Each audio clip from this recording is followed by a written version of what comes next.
नमस्कार किसान साथियों, मैं आपका दोस्त नरेंद्र पोरवाल आपके अपने यूट्यूब चैनल देश किसान हमारे किसान में आपका एक बार फिर से बहुत बहुत स्वागत करता हूं। किसान साथियों, आज के वीडियो में हम बात करने वाले हैं कि प्याज की जब अंतिम अवस्था होती है तब हम ऐसी किसान भाई कुछ गलतियां कर देते हैं जिसके कारण कि हमारा जो प्याज है उसका कंद जो क्वालिटी होती है, चमक होती है, वजन और पर्दा और भंडारण क्षमता प्रभावित हो जाती है या खराब हो जाती हैं। तो ऐसी कौन कौन सी गलतियां हैं या क्या क्या हमें सावधानी रखनी है प्याज की जब लास्ट अवस्था हो या अंतिम अवस्था हो या 90 दिन के बाद की अवस्था हो, तब हमें कौन कौन सी सावधानी रखनी चाहिए या कौन कौन से ऐसे कार्य करने चाहिए या कौन कौन सी गलतियां करने से बचना चाहिए जिससे कि हमारी भंडारण क्षमता, वेराइटी, क्वालिटी, चमक, पर्दा बरकरार रहे और हम अच्छा मुनाफा कमा सके। क्योंकि किसान साथियों, हमने 3 से 3.5 महीने अभी तक अच्छी मेहनत की है और अगर हम लास्ट में आकर यह गलतियां कर देते हैं तो सब कुछ बर्बाद हो जाता है। तो आज के वीडियो में पूरी बात करने वाले हैं, तो आप पूरी जानकारी के लिए वीडियो को पूरा अंत तक जरूर देखें। कुछ जानकारियां अच्छी दी गई हैं, लंबी दी गई हैं, इसलिए वीडियो थोड़ा लंबा है, उसके लिए क्षमा चाहते हैं। तो पूरी जानकारी के लिए वीडियो को पूरा जरूर देखें। जानकारी पसंद आए तो लाइक जरूर करें और ज़्यादा से ज़्यादा किसान भाइयों तक शेयर जरूर करें। व्हाट्सअप, फेसबुक और अन्य सोशल मीडिया प्लेटफॉर्म्स होते हैं उन पर शेयर भी जरूर करें, जिससे कि ज़्यादा से ज़्यादा किसान भाई इस जानकारी का लाभ ले सकें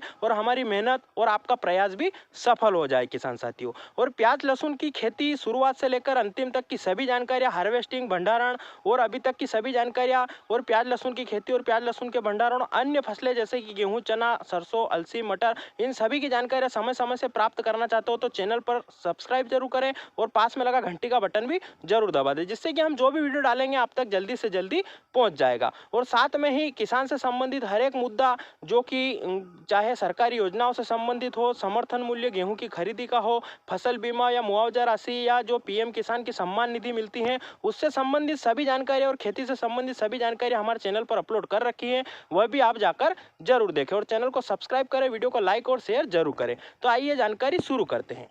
किसान साथियों, सबसे पहली गलती की अगर हम बात करें जो कि हम किसान भाई अंतिम अवस्था जब प्याज की होती है तब करते हैं, तो उसमें हमें पहली सावधानी यही रखनी है कि जो थ्रिप्स और फंगस का कंट्रोल हमें लास्ट तक जरूर करना है। क्योंकि लास्ट में आकर अगर जो है थ्रिप्स या फंगस हमारे पौधे पर अटैक कर देती हैं और वह अचानक ही झुलस जाता है या पीला पड़ जाता है या थ्रिप्स उसका जो रस है वह पूरा चूस जाती है, तो वह काफ़ी ज़्यादा कंद को प्रभावित करता है। क्योंकि यह कंद बनने की सबसे अच्छी स्टेज होती है। इसमें 50 से ज़्यादा प्रतिशत वाला जो कंद होता है वह इसी अवस्था में आकर फूलता है। क्योंकि जो पहले वाली 2 अवस्था हैं उनमें या तो वेजिटेटिव ग्रोथ होती है या तने की जो मोटाई होती है वह बढ़ती है और कुछ ही कंद उसमें बढ़ पाता है, और जो लास्ट अवस्था होती है उसी में जाकर जो है कंद का हमारा विकास ज़्यादा होता है या 50 से 60% कंद हमारा इसी अवस्था में आकर बढ़ता है। और अगर इस समय आकर हम चूक कर देते हैं और थ्रिप्स और फंगस का कंट्रोल इस समय आकर नहीं करते हैं,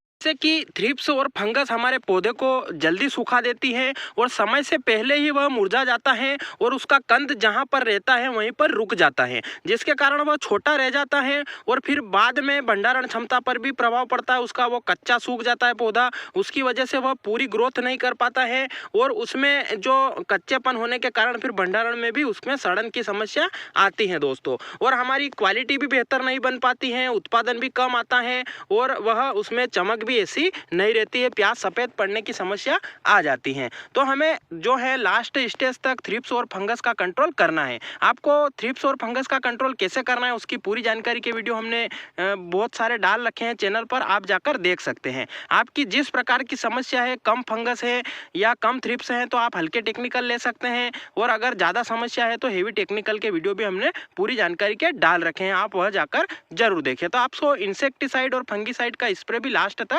जरूर करना है। दूसरी सावधानी की बात करें किसान साथियों, तो दूसरी सावधानी है सिंचाई प्रबंधन। क्योंकि लास्ट में आकर हम अगर सिंचाई जल्दी बंद कर देते हैं प्याज की फसल में तो भी हमारा कंद है वह छोटा रह जाता है और उसमें जो पन्नी होती है वह कमज़ोर हो जाती है और उसमें जो मोचे पड़ने की शिकायत या प्याज का कंद दबने की शिकायत उसमें आती है। और अगर ज़्यादा लेट तक भी हम सिंचाई करते हैं, ज़रूरत से ज़्यादा जो फसल हमारी पक गई है उसके बाद भी अगर उसमें सिंचाई करते हैं तो भी हमारी पन्नी खराब हो जाती है। पन्नी के अंदर पकने के बाद में पानी अगर घुसता है तो भंडारण में कार्बन की समस्या आती है और प्याज जो नीचे जड़ों के पास से गीला होने की समस्या, उसमें आकर सड़ने की समस्या आती है दोस्तों। तो इस आपको समस्या से बचने के लिए हमने प्याज की फसल में अंतिम सिंचाई कब करना है, कितने दिन पर करना है, फसल क्या संकेत देने लग जाए तब आपको लास्ट सिंचाई समझना है, उसके बाद सिंचाई नहीं करना है, ये पूरी जानकारी का विस्तृत वीडियो डाल रखा है, वह भी आप चैनल पर जाकर जरूर देखें और इस समस्या से जरूर बचे दोस्तों। तो यह भी गलती आपको नहीं करना है। तीसरी और महत्वपूर्ण सावधानी की बात करें किसान साथियों, तो तीसरी सावधानी या किसान भाई कुछ गलती करते हैं उसकी अगर बात करें तो वह है जो सही समय पर सही एनपीके का उपयोग करना दोस्तों। अगर हम जरूरत से पहले कुछ एनपीके जो गलत समय पर डाल देते हैं तो वह फायदे की जगह नुकसान भी करता है। तो उदाहरण के रूप में हम माने कि अगर जैसे 3 अवस्था प्याज की होती है, उनमें तीनों में अलग अलग एनपीके हम डालते हैं, तो अगर जो एनपीके 0050 हैं वह हम अगर द्वितीय अवस्था प्याज की है तब डाल देते हैं तो उससे भी हमारे जो पत्ते हैं वह जल्दी झुलसने लग जाते हैं, या ज़्यादा टेम्परेचर होने की वजह से वह जो हैं पत्ते झुलस कर पौधा हमारा मुरझाने लगता है। तो हमें सही समय पर सही एनपीके का उपयोग करना है, यानी कि जब हमारी फसल शुरुआती 40 दिन की अवस्था होती है तब हमें एनपीके 19-19 का उपयोग करना है। जब हमारी फसल जो 40 से 80 या 90 दिन की है तब हमें एनपीके 05234 का इस्तेमाल करना है, उसका पूरा वीडियो भी हमने डाल रखा है। और जब हमारी फसल 100 दिन को क्रॉस कर जाए तभी हमें एनपीके 0050 का इस्तेमाल करना है। अगर हम 80 दिन या 70 दिन के आसपास 0050 का इस्तेमाल कर लेते हैं तो उससे हमारे पत्ते हैं वह झुलसने लगते हैं, जल्दी हमारे जो पत्ते हैं वह सूखने लगते हैं और पौधा हमारा कच्चा ही परिपक्व हो जाता है और कंद हमारा जो है सही से नहीं बढ़ पाता है, क्योंकि पोटास क्या काम करता है, फसल को परिपक्व बनाने की, उसमें वजन और ठोसता लाने की कोशिश करता है। और अगर हम यह जल्दी चालू कर देते हैं, जल्दी दे देते हैं फसल को, तो फसल उसी में डाइवर्ट हो जाती है। जब उसका तने का विकास और पौधे का विकास होना स्टार्ट हो तभी वह कंद बनाने में लग जाता है, जिससे कि उसकी सारी ताकत जल्दी नीचे डाइवर्ट हो जाती है और फसल हमारी जल्दी परिपक्व होकर जल्दी पक जाती है, जिससे कि उत्पादन पर प्रभाव पड़ता है किसान साथियों। तो इस बात का विशेष ध्यान रखें कि आप जो सही समय पर सही एनपीके का उपयोग करें। इसकी पूरी विस्तृत जानकारी अभी हमने चैनल पर डाल रखी है कि 05234 कब उपयोग करना है, कितनी मात्रा में करना है, 0050 या नैनो पोटास का आपको कब उपयोग करना है, किस प्रकार करना है, कितनी मात्रा में करना है, जिससे कि निश्चित ही आपको सही समय पर डालने पर पूरा लाभ मिलेगा, नहीं तो आपका पैसा और फसल दोनों बर्बाद हो सकती है। तो यह तीसरी गलती भी हमको नहीं करनी है। किसान साथियों, चौथी गलती की बात करें या चौथी सावधानी हमें क्या रखनी है उसकी बात करें तो हमें फसल में लास्ट तक निंदाई गुड़ाई या खरपतवार नियंत्रण भी जरूर करना है। कुछ किसान भाई सोच लेते हैं कि अब तो फसल की लास्ट सिंचाई चल रही है, अब थोड़े दिन बाद हार्वेस्टिंग हो जाएगी तो हमें निंदाई गुड़ाई का खर्चा नहीं करवाना है। तो उसमें किसान साथियों हमें निंदाई गुड़ाई तो नीचे जमीन में तो नहीं करना है, पर जो हमारा खरपतवार है वह हमें जरूर निकलवाना है। जो मोटा खरपतवार है या जो फसल की हाइट से ज़्यादा ऊपर तक जा सकता है हार्वेस्टिंग के टाइम तक, उसे हमें जरूर निकलवा देना है। तो हमें उस समय रासायनिक दवाइयों का इस्तेमाल नहीं करना है, हमें जो हाथों से मजदूरों के द्वारा जो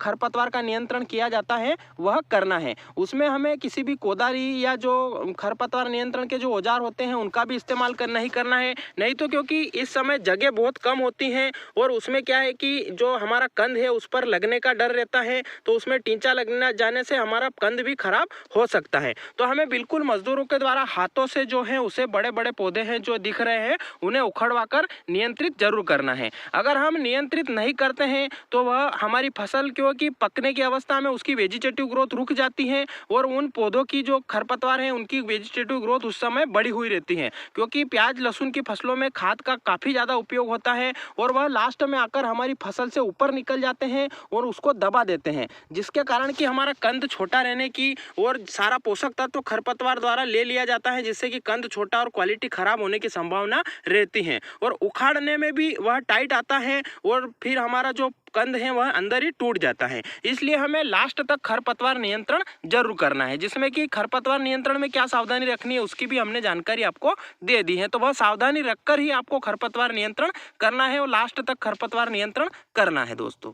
किसान साथियों, पांचवी अगर हम सावधानी की या पांचवी कौन सी गलती किसान भाई करते हैं उसकी बात करें तो उसमें आता है पीजीआर का सही समय पर उपयोग ना करना। क्योंकि किसान साथियों, अगर आपको फसल में आवश्यकता लग रही है तो ही आप पीजीआर या प्लांट ग्रोथ रेगुलेटर का इस्तेमाल आपको करना है, वरना आपको इसे उपयोग करने से बचना है। क्योंकि अगर सही समय पर सही मात्रा में और सही तरीके से इसका उपयोग नहीं किया जाए तो ये काफ़ी खतरनाक भी हो सकता है और आपकी फसल को जो हाइट नहीं है उसके बाद भी उसे दबाने की कोशिश कर सकता है। तो आपको पीजीआर का उपयोग किस प्रकार से करना है उसकी जानकारी का वीडियो भी चैनल पर डाल रखा है और अभी फिर बता देते हैं। क्योंकि आपकी फसल में अगर ज़्यादा हाइट हो गई है, कंद का विकास सही से नहीं हो पा रहा है, तभी आपको 80 दिन के आसपास इसका उपयोग करना है। 80 से 100 दिन के आसपास इसका उपयोग कर सकते हो। पर अगर आपकी हाइट जो पौधे की है वह नॉर्मल है, कंद का विकास भी सही से शुरू हो गया है, तो फिर आपको पैसे की बर्बादी नहीं करना है और फसल को डिस्टर्ब आपको नहीं करना है। अगर आपकी हाइट सही साट चल रही है, ज़्यादा अनावश्यक नहीं लग रही है, उसमें जो फ्लावरिंग आने की समस्या नहीं आ रही है और कंद का विकास भी अच्छा मोटा होने लग गया है, तो फिर आपको अनावश्यक खर्चा करने की आवश्यकता और फसल को डिस्टर्ब करने की आवश्यकता नहीं है दोस्तों। तो आपको इसका उपयोग करने में भी यह सावधानी जरूर रखनी चाहिए। साथियों, अगली सावधानी की बात करें तो उसमें आपको यह सावधानी रखनी है कि प्याज जब अंतिम अवस्था में होती है तो हमें जमीन से या जड़ के माध्यम से कोई भी ज़्यादा विशेष खाद नहीं देना चाहिए। क्योंकि जब फसल परिपक्व अवस्था में हो जाती है तो वह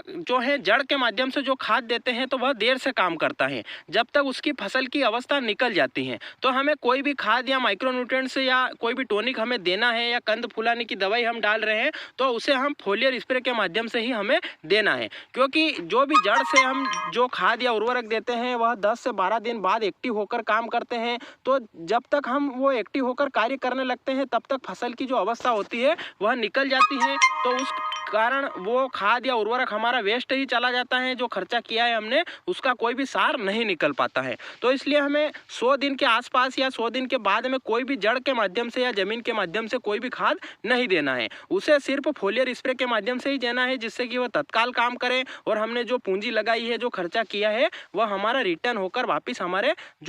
माध्यम में आ जाए दोस्तों। तो ये गलती भी हमें नहीं करना है।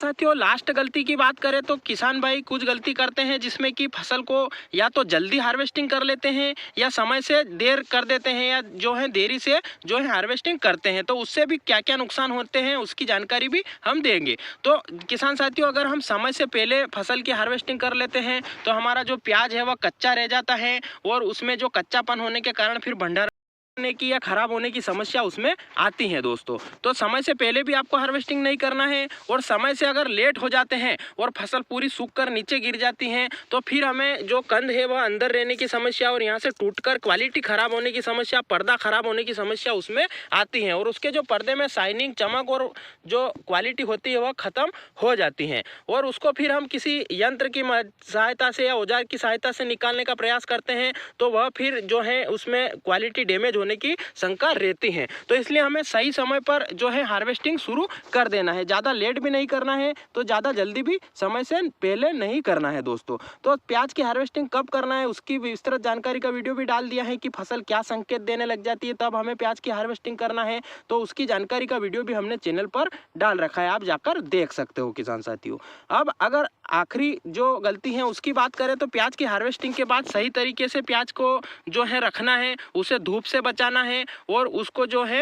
हमें जो लू चलती है उससे बचा कर रखना है। और अगर प्याज का पौधा छोटा है तो उसे हमें सही तरीके से रखकर जल्दी कटाई कर लेना है, जिससे कि वह लू और धूप से बचा रहे और उसकी भंडारण क्षमता, क्वालिटी और वैरायटी खराब ना हो दोस्तों। तो इन सावधानियों को रखकर आप अपनी फसल की क्वालिटी, चमक, वजन, उत्पादन और भंडारण क्षमता बढ़ा सकते हैं। और अगर आपने ये गलतियां करी हैं तो उसका खामियाजा आपको भंडारण क्षमता कम होने के रूप में देखने को मिल सकता है। तो यह जानकारियां थी, आपको कैसी लगी कमेंट में जरूर बताएं। वीडियो को अगर आपने पूरा देखा है तो जय हिंद कमेंट जरूर करें और हमारे चैनल पर आप खेती से संबंधित प्याज लहसुन की खेती, प्याज लहसुन के भंडारण तक की सभी जानकारी डाल रखी है, वह जाकर वह सावधानी रखकर अपनी फसल को जरूर बचाए दोस्तों। तो फिर मिलते हैं नई जानकारी के साथ नए वीडियो में, तब तक के लिए धन्यवाद। जय हिंद, जय भारत, वंदे मातरम।